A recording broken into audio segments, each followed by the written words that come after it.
মার্কিন president Donald Trump বলেছেন, গাজায় আটক ১০ জন ইসরায়েলি জিম্মিকে শিগগির মুক্তি দেওয়া হবে। তবে কবে কখন তাদের মুক্তি দেওয়া হবে সেই বিষয়ে তিনি বিস্তারিত কিছু বলেননি। খবর আল জাজিরার। শুক্রবার রাতে হোয়াইট হাউসে আইন প্রণেতাদের সঙ্গে এক নৈশভোজে ট্রাম্প এই মন্তব্য করেছেন। তিনি ইসরায়েল ও হামাসের মধ্যে সংঘাতের মধ্যস্থতায় তার মধ্যপ্রাচ্যের বিশেষ দূত স্টিভ উইটকফের অগ্রগতি নিয়ে কথা বলেন। প্রেসিডেন্ট ট্রাম্প বলেন, আমরা বেশিরভাগ জিম্মিকে ফিরিয়ে এনেছি। খুব শিগগির আরও ১০ জন আসবেন এবং আমরা আশা করি এটি দ্রুত শেষ হবে। গত কয়েক সপ্তাহ ধরেই ট্রাম্প বারবার দাবি করে আসছেন যে যুদ্ধবিরতি চুক্তি শিগগির হবে এবং বন্দীদের মুক্তি আসন্ন, কিন্তু বাস্তবে এমন কোনো কিছুই ঘটেনি। এদিকে গাজা জুড়ে শুক্রবার ইসরায়েলি বাহিনীর আগ্রাসনে নতুন করে আরও কমপক্ষে ৫১ জন নিহত হয়েছে।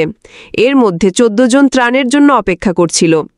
এদিকে জাতিসংঘের বিশ্ব খাদ্য কর্মসূচি বা WFP জানিয়েছে, গাজায় হাজার হাজার ফিলিস্তিনি ভয়াবহ খাদ্য সংকটে দিন কাটাচ্ছে। সেখানে প্রতি ৩ জনের মধ্যে ১ জন দিনের পর দিন না খেয়ে থাকছে। হামাস জানিয়েছে, গাজায় আটক থাকা বাকি সব বন্দীকে মুক্তি দেওয়ার জন্য যুদ্ধবিরতি প্রস্তাব ইসরায়েল প্রত্যাখ্যান করেছে এবং প্রতিশ্রুতি দিয়েছে যে যদি কোনো চুক্তি না হয় তবে তারা দীর্ঘযুদ্ধের জন্য প্রস্তুত।